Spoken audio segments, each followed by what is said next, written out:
It's the book reviews here to do yet another one. I am Michelangelo. With me, as always, is Donatello, and we are here to discuss the nonfiction books that we read in 2024. We are finally here getting it out. We're going to rank the nonfiction books, mostly just, it's straight up history. S through D. S3D. So, yeah, if you're new here, subscribe, comment. We get hella views and comments, so get it in quick so we see it. We can't get to all of them, so we do apologize for that. But yeah, we're gonna jump right in here and rank our 2024 nonfiction reads. How do you feel, by the way, for what you were able to accomplish 2024 history-wise? I'll be honest, dude. It was a little 2024. Looking back, was a little too fantasy or just fiction heavy for me. Yeah. This is a short list of nonfiction for me. This is a Dude, getting in really this ready, short I was list. kind of surprised. I don't know Yeah, why. dude. This is. It's I mean, it's still honestly, obviously, this is way more nonfiction than most read, obviously, especially in our space. But yeah, for yeah, you, for for sure, sure. I was like, Yeah, interesting. it's the least nonfiction I've read in a while, I think. So, there's definitely Right some around this year. fiction books that I could have traded out for nonfiction in 2024, but you cannot change the past. We just look forward. I'll never get the fifth season back, bro. I'll never get Oh. those 4 or 5 days back. So yeah, without further to do, let's jump right into it. So first we have Mao.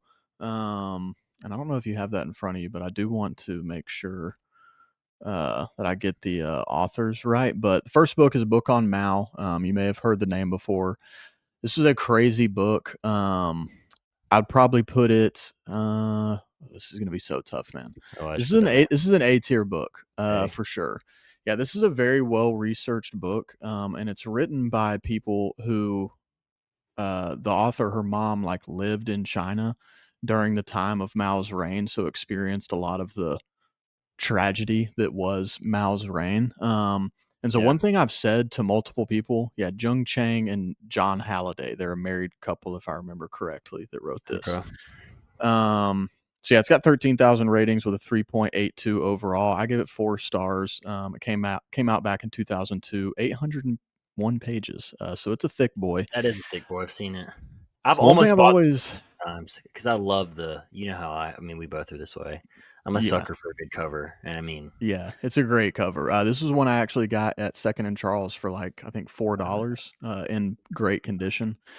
But yeah, so it was a really good read. It was a really dark read. I mean, this guy was evil. One thing I've always said since I've read this and kind of was saying to you and others while I was reading it is it's crazy. Like obviously we should like figures like Hitler and Stalin and Mussolini. They should be remembered the way they are, and we should like you know understand that history and be on the lookout for a repeat.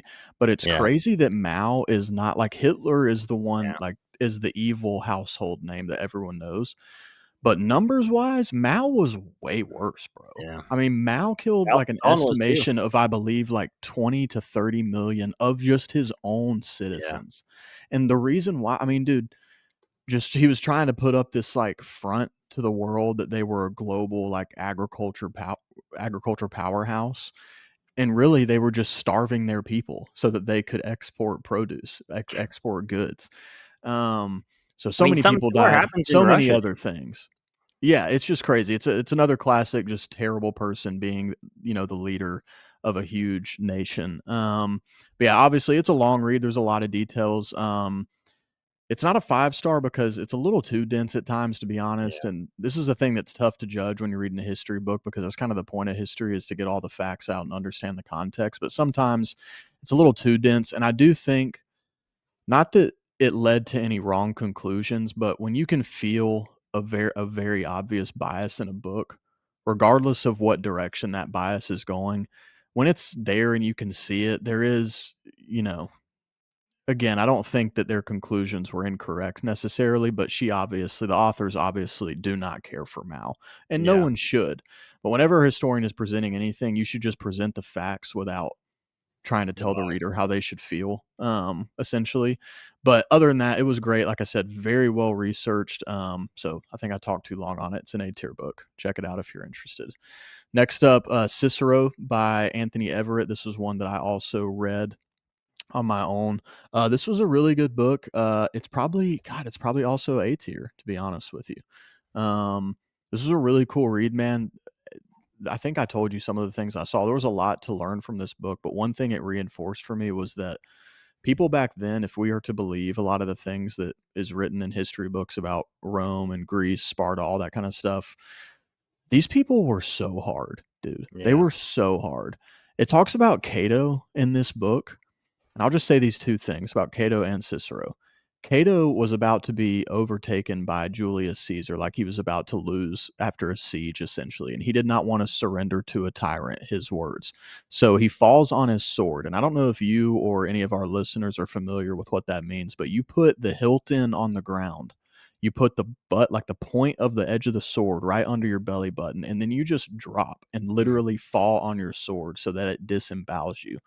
And he messed up on the way down. He was like Oh. next to his bed and they think he like hit like a nightstand basically. And so he didn't do it right. His son comes in and finds him and they call surgeons to start healing him up and he's unconscious. He comes to in the middle of the people trying to patch him up, rips up the patchwork, pushes the surgeons away, sticks his hand in his stomach and disembowels himself, pulls his own guts out. Cato. So just crazy, just because he didn't want to have to surrender to Caesar. And then when Cicero was found way later in life in old age by was it which Caesar was? I can't remember which. It was Augustus and their triumph. Augustus and I think Mark Antony and whoever else was like working together shortly after that war. Um, they sentence him to death. They find Cicero, and he's like just in his little a little what is it called? A litter where they pick you up and you're just the dude's like laying down and the Okay. guy comes to execute him or whatever. And when he sees Cicero, like Cicero's famous, he's like Rome's most famous politician. So the guy's like, you can tell he's spooked.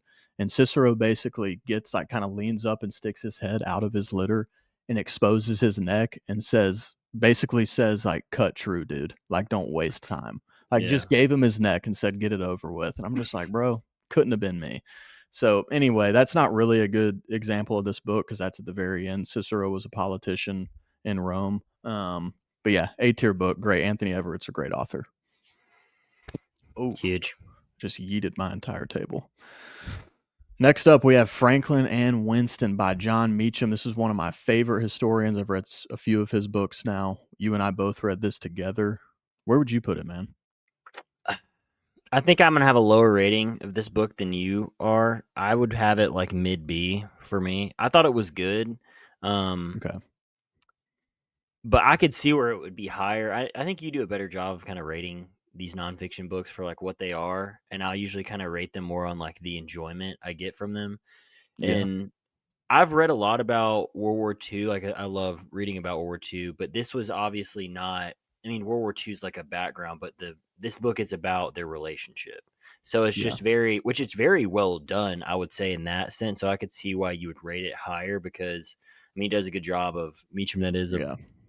documenting all their interactions and kind of portraying the friendship that the way they did. Which I mean, I will say I came away from this being like, was Roosevelt a good guy? Like, I mean, I was like kind of wishing we had, He was a Churchill and master not politician, bro. He was a like, I mean, I master get he had to do politician. what he had to do, but I mean, Yeah. especially No, I compared agree with with you. It was Winston tough. Churchill and like the way Churchill treated um FDR and then the way FDR treated Churchill is just kind of like you kind of just Yeah. feel bad. But it But was anyway, very indicative of, like, those nations as well. Like, the yeah, United States was way more powerful, but also didn't really wanna get involved in Europe's isolationist war. mentality for sure.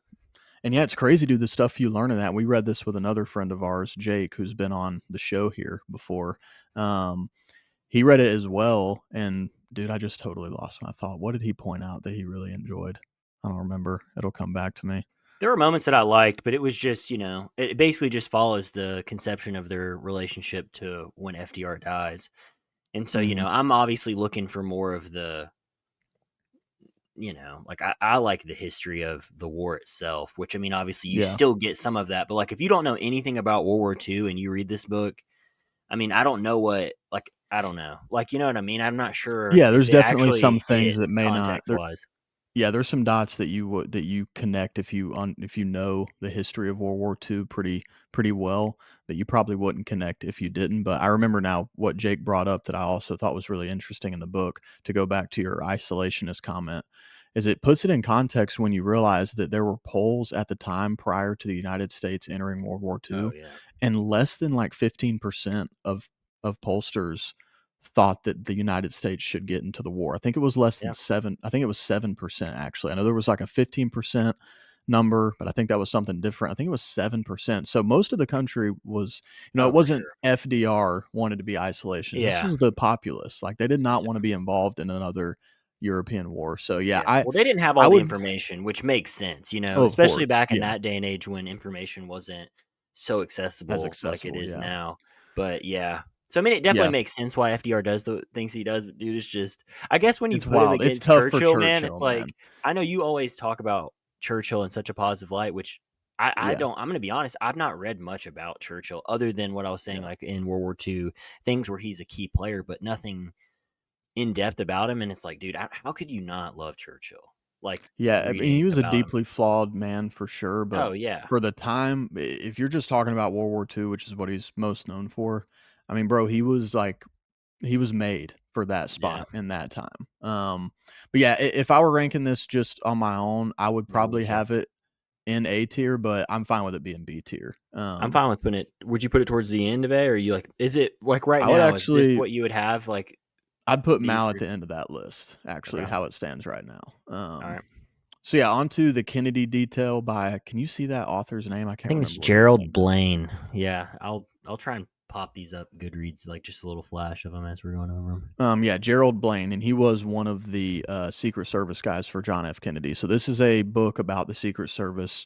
Obviously, it culminates with JFK's assassination, and this was a good read. But he pretty strictly goes along with the Warren Commission, which I'm not going to get into a whole JFK conspiracy episode here, but there are some things where, and I can't blame them at all.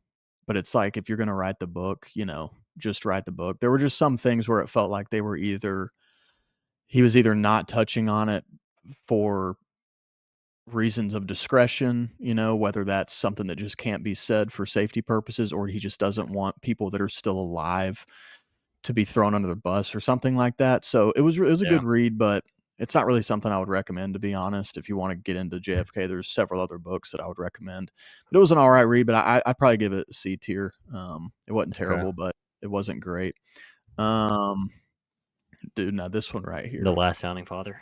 Last Founding Father. So this is another one that I read. This is by Harlow I Giles wish. Unger.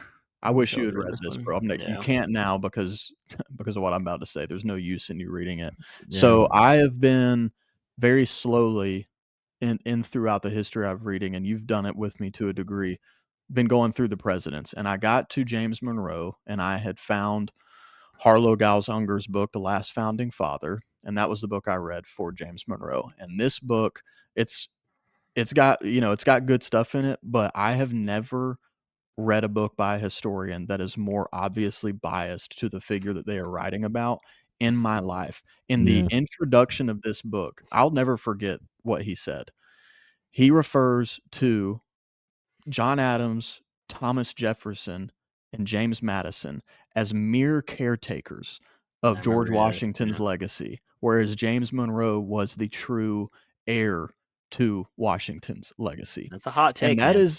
that is the hottest and also dumbest take that I have heard about the founding fathers probably in my life. To not to mention not even to talk about John Adams or James Madison, who there are Yeah. many arguments to make. Thomas Jefferson was a mere caretaker. Like, he's, like, politically the guy in American history. A Yeah. lot of flaws, don't get me wrong, but, Oh yeah, but dude, it was just a wild biased take, and then throughout the book, there are moments where he tries to make James like, he wants to only focus on the people around James Monroe, like John Adams or James Madison, in their negative lights. He tries to remove John Quincy Adams from things that he was involved in. So it's just a very weird revisionist history for a founding father. It's like, dude, he's not around. Like, why are you acting like he was just the return of the Messiah? So this is going to go straight into D tier. If you want to read about Ooh. James Monroe, I recommend the book titled just James Monroe by Tim McGrath. And I haven't even read it, but read that because I've heard nothing but good things. Do not read this one that I read. So yeah, D tier on that. Then we're going to go back one president to James Madison. We got the 3 lives of James Madison, and you and I both read this one. We actually read this one Nathan, with dude. Nathan Shout as out well. Nathan. So if you guys want to, did we ever release that one? No, dude, that was We the one didn't. where That's the one that there had the was messed the up audio. ah, That's dude, it was right. so bad because he lagged Wow. out, then you lagged out, and dude, it was Yeah, unsalvageable. that was That when was I was horrible. down in the basement. That was a great conversation too. About an It hour and a was, man. half. That's so Mm. tough. So there's not an Oh, episode for you guys to watch, but we did read this book. So the 3 lives of James Madison, Genius, Partisan, President by Noah Feldman. What do you think? I liked this book. I haven't read nearly as much of um, the early colonial days, or well, early colonial up to the founding of our great country. But like you Mm, have, so it was more obviously I've had to teach it, but when you teach it at so high level, you don't really get into the true lives of each of these people. It's like a sentence or two, and then you're right. talking about big picture things. So I Yeah. liked kind of getting into the weeds of it, and for me, it's like, man, Madison was, I mean, so under, like, at least in today's day and age. I'm sure back then it wasn't that way, but I just didn't realize how influential he truly was, like, in so Yeah, I many didn't different yeah, ways. father of the Constitution. Like, that's So, one big thing I remember about him, yeah. oh yeah, Um, which, so I mean, I could see where, like, maybe for you it could be like a little bit repetitive, like reading that, because I remember you were kind of yeah, talking about sure. that after you read um, The Madison, Thomas and then you go to Jefferson, Monroe. yeah, Yeah, that it was like, all right, I'm getting a lot of the yeah. same information over and over again. But for me, I actually really liked it because it was a good refresher. Like I thought it did a good enough job of talking about everything else around to give you a context. Yeah. Um, Which you kinda so have to, like, that's on me for reading a bunch of founding fathers biographies in a row, but yeah, you yeah, kinda have to really play out the context for the figure, but yeah, I enjoyed it too, man. I think it's B tier. I don't think it was same. an amazing book, but I did enjoy it, and if you're gonna read about James Madison, I would recommend it for sure. I feel like there's not a ton of options, like No, there's compared not. to I mean, other when I guys. looked, yeah, there's not. Which So is weird, man. When you read about him, it's like, dude, this is one of but it's just crazy. If you think about it though, it's like there's the I mean, when amongst the other founding fathers, it's crazy. It's like you got George yeah, Washington, John it's a Adams, tough Thomas crowd. Jefferson, Ben Franklin, like, there's so much to go around. And he seemed to be the Um, least, like, one that's, like, out there trying to promote himself. It was yeah, well truly for, like, the good of the country. I mean, some of the others were yeah. like that as well, but Well, and then he also has the stain of the War of 1812. yeah, So which I think that's another thing that kinda knocks him down a peg where we don't talk about him as much because we don't wanna talk about that one war that we actually that didn't we win. won. We didn't though. It It was like it was a nobody they won in the retreat, end. Yeah, but, I mean, yeah, I guess the White House gets burned and whatnot, but, yeah. you know, Could have been worse. All yeah, right, cool. Frozen in Time by Mitchell Zuckoff. So this is one. So this book essentially is about. It tells you this insane story. So during World War II, the United States forces had bases and whatnot in Greenland as like a stopping point, jumping off point from America to Europe. yeah, And so there wasn't fighting or anything crazy going on there, but it was very important. So there was a lot of stuff going on. So you constantly have planes flying around in Greenland in these blizzards, in these dangerous conditions. And a plane goes down, right? And there's like the Coast Guard's involved, the Air Force, the Navy, all these different things are going on. So I'm not going to get into specifics, but one plane goes down. And then a rescue plane goes to look for it, and it goes down. And then another rescue plane goes out to look for both of those, and then it goes down. And oh, so no, it's this story of these people not only trying to survive, but the recovery story. But then there's also throughout the book, it's taking you through the story of the author and these actual professionals that do this kind of stuff for a living going and finding one of those planes in the ice. And they end up finding it, dude. It's like 70 feet below this ice. But the story is crazy. One thing that really stands out about this book is at one point, some of the guys that are stuck out on the ice end up digging down into the ice like several feet and make like a little apartment in the ice, like with like little shelves marked out so they could put their stuff on it. Like they're literally living beneath the ice in this thing that they cut out. It is wild. Like when you any story like this, there's another book that this reminds me of called Halsey's Typhoon about these dudes during World War II getting stuck in a a typhoon and a hurricane on battleships and stuff. And when you see people put in these kind of situations, the things they will do to survive, the ingenuity that will spring to them while they are starving and sleep Mm. deprived and almost dying of cold, it's just wild, man. It just makes you realize how much depths we have to us as humans to like survive. Like our survival instincts will just kick in out of nowhere. Obviously, these were trained guys that had gone through plenty of things, but really wild book. I would give it. It's gonna be so tough, man, because I feel like I got a lot on here that are so good. But I'm gonna say that Frozen in Time is a really, really high B. In It's front probably of, gonna, yeah, it's gonna be in front of James Madison, I think, because I got to be careful putting too many on A. It's a great book. I definitely recommend it, but you know, there are things that are better. There were moments when you're going to the modern stuff of them tracking down the plane that are just absolutely not interesting to me. So yeah. for that reason, it's a high B. Okay, we are moving on here. John Quincy Adams, and this is by which one is this? John Quincy Adams. Yeah, I can't see that either. Um, where is it, dude? Dude, this is at least an A tier. It might be S tier. John Quincy Adams A is an great S guy. tier book.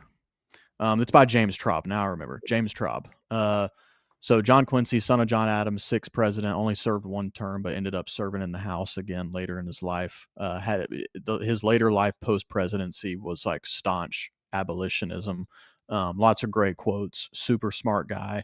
We've talked about John Quincy Adams before. I mean, from the time he was like 14 years old, he was Yeah. traveling across the seas and throughout Europe with his dad when his dad was a plenipotentiary, which is essentially the name they had for ambassador back then. Um, but man, this is such a well written book. It's one of my favorite presidential biographies I've read. It's up there with like the Ulysses biographies I love and Lincoln. Super, super good, very well written. And John Quincy Adams is one of the most fascinating figures Yeah. in our history. Um, and it's crazy because his presidency, it was his presidency kind of came down to his personality. Like he would not budge on his principles and morals. Like he strictly just did what he thought was right, except for one time when I think it's understood that during his election he did end up brokering one deal. I think I might be mixing that up with the Garfield biography that I also read this year. But either way, great read, S tier book, John Quincy Adams. You should check it out. You're up next, Chief. That one is definitely one that I would like to read just because I'm interested in him. Yeah, it's great. Um, First one that I read, I only read a couple of my own this year.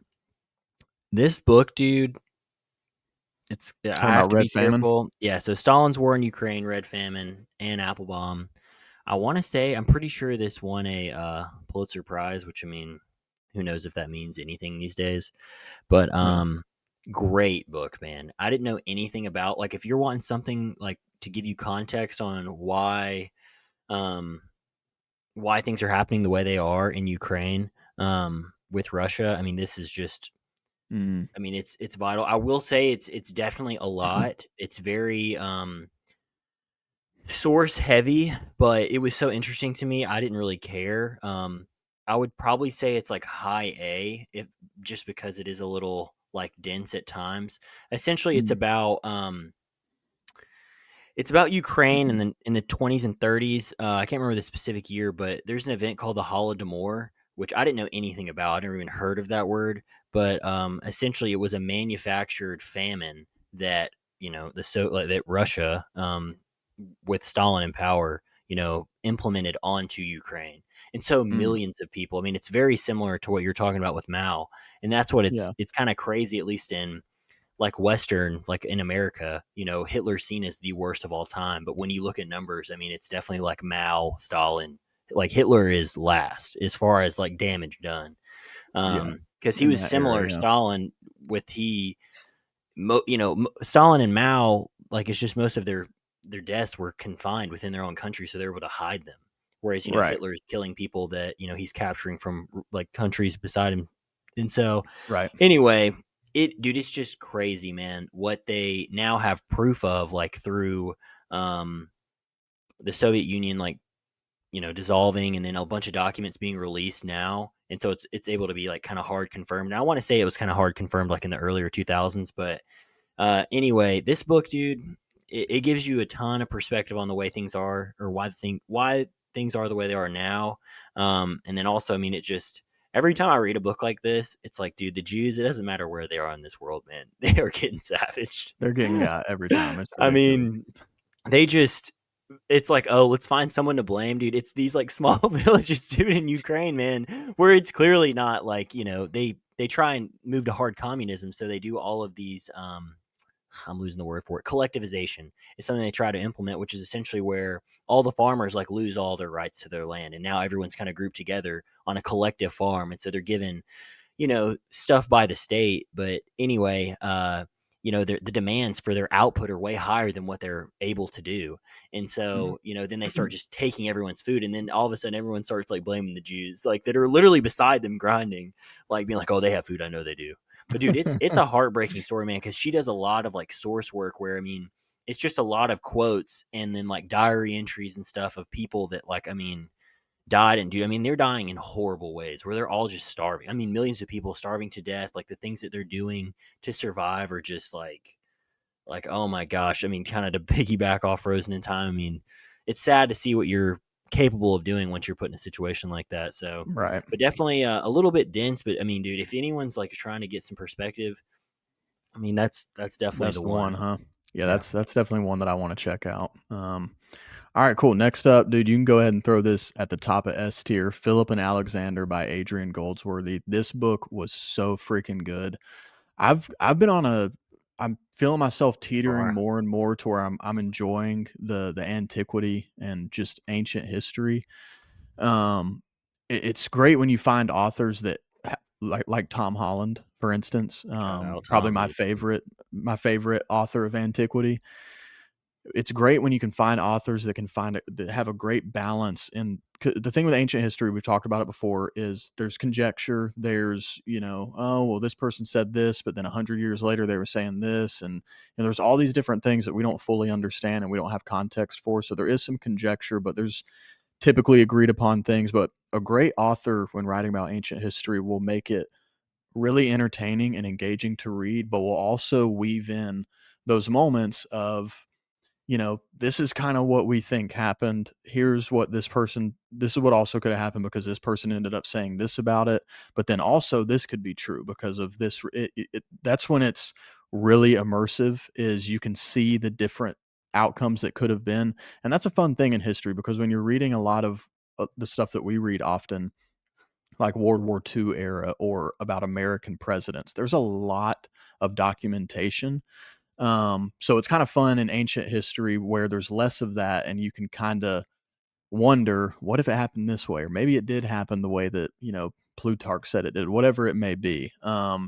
So I enjoy that stuff, and this was just great. Philip and Alexander. It's Alexander the Great, but it's also about his dad, Philip II, which I did not know anything about. I think it's Philip II, but if there's ever been a situation where you can apply the truism of so and so walked so the next person could run. Philip Yeah. walked so Alexander could run. There would be no True. Alexander the Great if his father had not done what he did. For better or worse, they were pretty violent folk. They were conquerors, but it is wild to read about. So very, it covers a lot. It goes all the way from the beginning of his life, to the end of Alexander's life, as far as what we know or what we think we know. So Yeah. if you're looking for anything about Alexander, I highly recommend this book. Hard S tier. And that brings me to the next book on the list, which is Pathogenesis. And you can go ahead and throw this at the very bottom of D I tier. remember If when you you read want, this, dude, dude. you can make an F tier and throw this in there.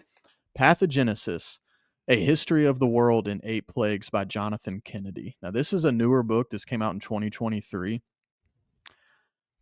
I have never felt more, for one, never felt more misled by a book title. The plagues are like a footnote in these books.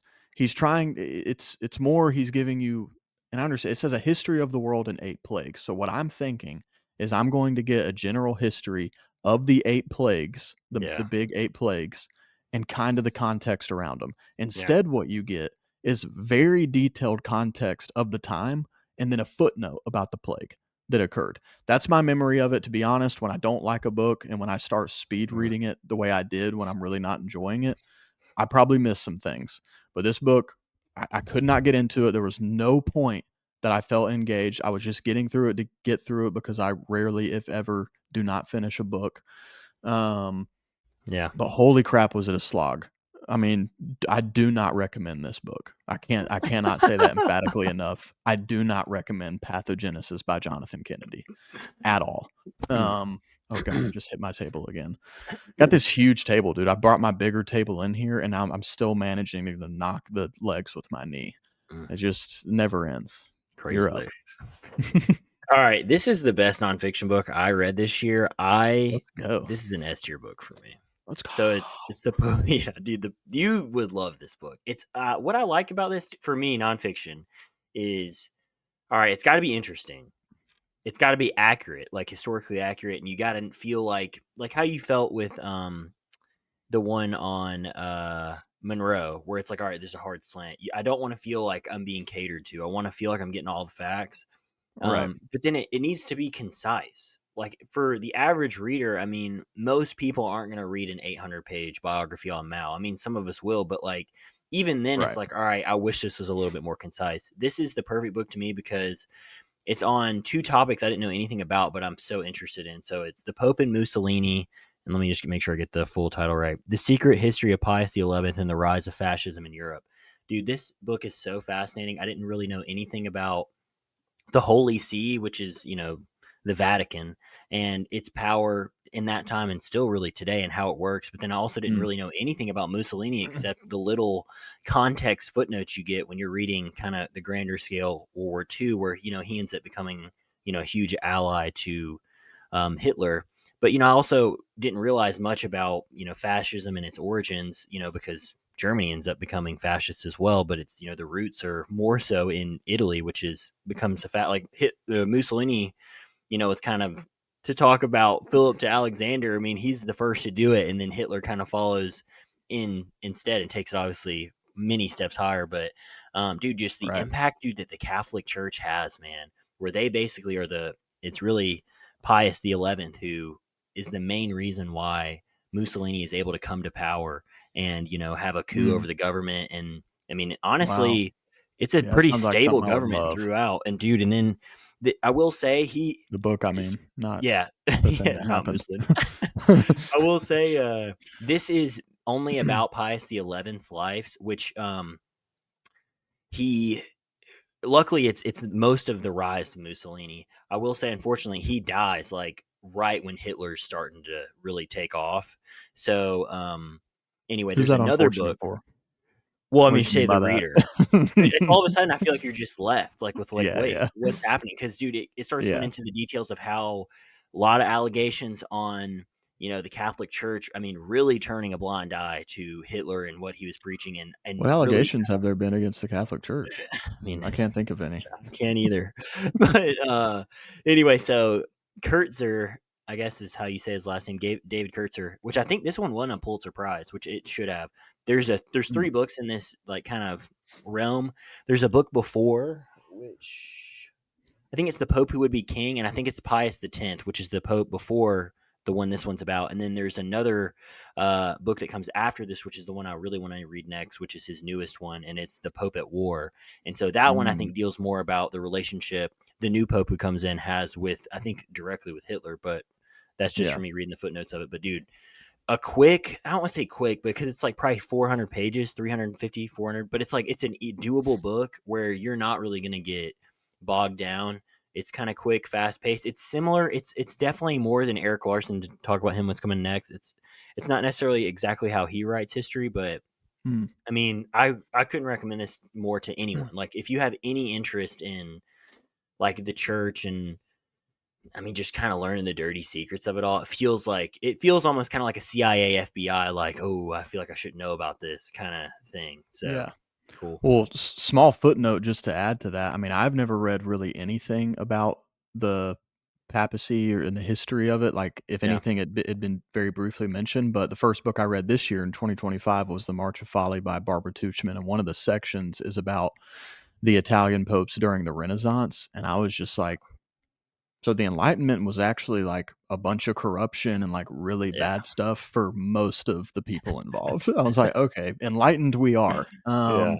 So anyway, yeah, it's wild when you get in the history. I have another book called God's Bankers that I was told was really good about the Vatican, like in its financial power throughout Yeah. history. Dude, the Vatican So is fascinating, dude. It's to yeah, we me, need to like, go once I see it read that, I'm together. like, We need to go dude, check oh, it I'm out. for sure. It's like, All dude, right. I read about it and I'm like, dude, I need to know. It's like one of those topics where I read that one book and I'm like, all right, I could read 4 or 5 books about this. So, Yeah.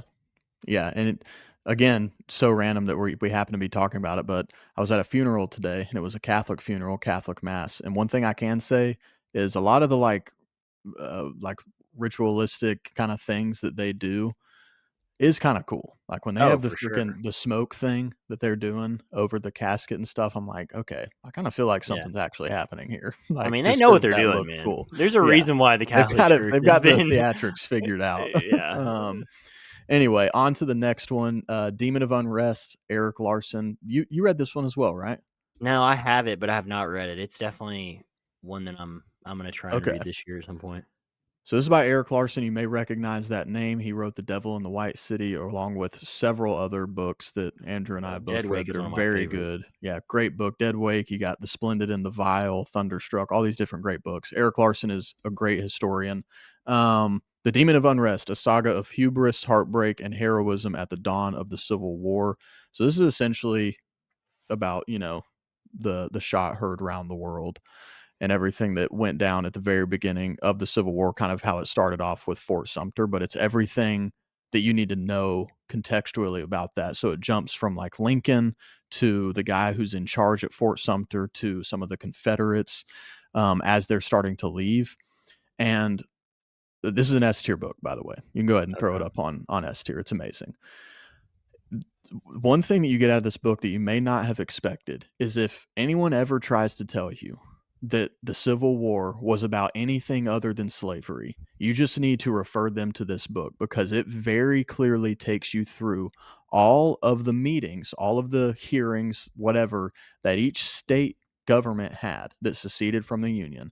And all of the records we have from the speeches that were given by the constituents and representatives of those states for the people who wanted to secede. Every single one of them, at some point, if not throughout the entirety of their speech, talked about slavery. That was the reason they wanted to secede, was because Abraham States' Lincoln was the rights, man. president now. Yeah. And it's like states' What is rights to that state do right? what? Yeah, what state Like, right? what state right are you worried Yeah. about? Don't worry So about it, just state rights, dude.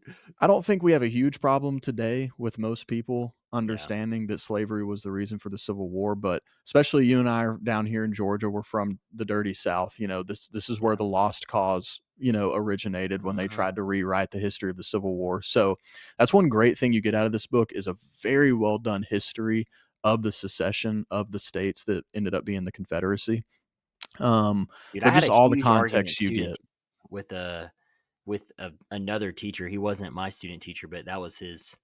He was a big state rights guy, and I'm like, dude, but of It's like, what state right? what state right are you referring to? Like, it's just wild to know anything about He was history and older though. think I that mean, it was not about you could tell slavery. it's like he was like in his mid 50s, and you could tell like during probably his schooling that was Yeah, the the lost slant. cause was still kind of seeped in there. So yeah, that's a great thing this book does. But again, outside of that, just the context of Lincoln and what he was going through and trying his damnedest to see if he could hold the Union together. It's a great book, and Eric Larson has a way of writing history straight up facts, but it feels like a novel. Like you, Yeah, especially when you get about 100 pages into this book after he does some setup, I could not put this book down. Like, and not all history is that way. Even history that I love is not always like that. yeah. So Demon of Unrest, I highly recommend. Start of the Civil He's a War, great author. secession. He's an S tier author. All of his books are S tier Yeah. at the end of the day. So yeah, Demon of Unrest, Eric Larson. Next we have President Garfield by C.W. Goodyear. And I'm not gonna lie to you, man. This is another S tier book. I'm just gonna keep it real with you. You can How throw it you at the like? bottom. Okay. Um, just because, it's up against some absolute heavyweights. But what is there to be said? So, if you may have heard on this before, if you know me, you know that one of my probably top 3 still to this day favorite books. Now, maybe not anymore, but it's up there. It's in the top 5 or top 10 books of all time. Is Destiny of the Republic by Candace Millard, and it's about Garfield. It's also about Thomas Edison and his kind of involvement, later trying to save Garfield's life. But it's one of my favorite books, and President Garfield is one of my favorite presidents to read about. If you don't know much about him, he was the 20th president of the United States. He was assassinated just a few months into his presidency. And there's just a lot of crazy stuff around him. And the president subreddit on Reddit, you can have the little flare like under your username. Mine is President Garfield because I feel like he's slept on constantly. So like that's the one I represent in the president subreddit. But Let's go. it was Grant for a while, but I felt like Garfield needed some love. But Yeah. this is a great biography. It's really cool to learn about him because you read about this and it's one of those, like, he's one of those presidents that's like the one that got away. Like if he had Yeah. if he had gotten to serve out his first, especially if he had just survived the assassination attempt, he would be a legend, bro. He'd be a household name to this day, I swear, because Yeah. The he classic was guy didn't want to be president. yeah, he didn't want to be president. It just kind of happened. Like obviously he, everybody, if guys were seeking power in government, they wanted to be president. But Yeah. he did the whole thing of not trying and not telling anyone to try for the most part. But his character and integrity off the charts. He's very anti-slavery, like super radical for the time in that regard, which is another reason he would have been an amazing president. But and what's crazy about his assassination, if you don't know, is he was shot in the back. But the reason he really died is because at the time, even though Europe was on the germ train at this point, a lot of American doctors still at the time didn't subscribe to the idea of sanitization. Essentially, they didn't understand that if you pry your Mm. dirty finger into a gun wound in the president's back, you're That's going to bad. infect him and kill him. So nowadays doctors say that if they had just left the bullet in there and let him heal naturally, he probably would have been fine, but they Mm. killed him by shoving their dirty fingers into his back, and he handled it like a champ. That's one thing that history is pretty clear about, is he handled it like such a champ. But yeah, great read, a great presidential biography. It's up there amongst the best in my opinion. I don't know much about the author, C.W. Goodyear, but he got this one right. So President Garfield, C.W. Goodyear, S tier book. Huge. All right, this next Huge. one I read, it's definitely a different vein of like what we got going on here. It's called The Anxious Generation: How the Great Rewiring of Childhood Caused an Epidemic of Mental Illness. So it's more so like a very modern history of like technology and social media. Dude, this book is, so there's only a couple books that I've read where I'm like, okay, everyone needs to read this book. And Atomic Habits is one of those books, and this is another one, especially for Mm, people in our generation and really people that are even younger than us too. I would say for like our parents' generation, they this doesn't necessarily affect them as much. Essentially, now enough time has gone by to where Jonathan Haddett, I think is how you say his last name. mm, There's just enough studies to show what's kind of going on with different generations that we have so far that have had like a high screen time with just technology in general, but then also yeah. social media. And dude, everything that you think that's wrong about social media and technology is just validated in this book. And he Mm, sources things really well. He's an atheist, but dude, he even still like ties in like the importance of. He just has a really like all encompassing perspective, and I appreciate his he doesn't like force his ideals on you. He makes them known what they right. are, but then still Right. gives context of all these different things. Dude, this is literally an S tier book. It's a really kind of quick, easy read. But it just Nice. gives so much context, dude, on today's time and how, I mean, I literally deleted social media. I read this book early this past year and I haven't had social media since. Obviously, I only have YouTube, but I literally not only just deleted the Yeah. apps, like I deleted my entire profiles. But in my review that I wrote on Goodreads, I saw where it's like, especially if people have kids, dude, I mean, dude, it's just so negative. Like the studies that they have now, man, it just shows so many negative things, and especially with things like anxiety and depression, and just how they've absolutely Yeah. skyrocketed. But great book, Yeah, I mean, great I've heard perspective. nothing but great things from anybody who's read it. I think my dad and my brother Jeb both read it. I'm pretty sure they Okay. both said it was amazing. So yeah, I've heard lots of good things about this book, and it's obviously very pertinent to our Yeah. times. I think I audibled most of it, and this would be like if someone is ever interested in doing it, if they don't want to technically read, this one's a really easy one to audible to. I physically Nice. reading it was nicer because you could see a lot of the graphs and stuff, but anyway, Yeah, that's definitely a definitely one that I want to read. Um, all right, cool. Well, we just got a couple left here. Next up is going to be Presidents of War, the epic story from 1807 to modern times by Michael R. Beschloss, I think is how you'd probably say his yeah, last it's a name. tough last name. I'm gonna say this is high A tier. I'd probably put it in front of Cicero. This is a really, really good book. So it is what it sounds like. It goes over any American president that was president during wartime and essentially how they handled the outbreak of that war. And then, so essentially, the first chapter you get about the war is leading up to it and how that president handled it. And then the second chapter, it's 2 chapters for each war. The second chapter is during that war and how the president handled things in a very general sense. And the biggest takeaway, and you get this the more you read history, it's kind of a broken record throughout history, is just showing that, you know, all wars are avoidable. And aside from that, all tragedies in war are typically avoidable as well. War itself is a tragedy and it's a terrible thing that has, plagued our species since the beginning of time. Yeah. But it's just wild to read about how, I mean, it's all the tropes. Thousands, hundreds of thousands of lives are in the hands of a few men. And their personalities and the context of the situation and things going on across the ocean at a time, depending on what time this war is, even all the way up to World War II, the communication was different. You just see the way all these things play out, and it's just a tragedy, man. It's a tragedy to read, and you get to see how the leaders at this time, specifically American leaders, handled these things. Some ways, they handled them with more grace than others. He actually starts the book with a war that didn't happen, talking about Thomas Jefferson and not going to war with France. If I remember correctly, good lord, it's terrible how I actually don't remember anything I read.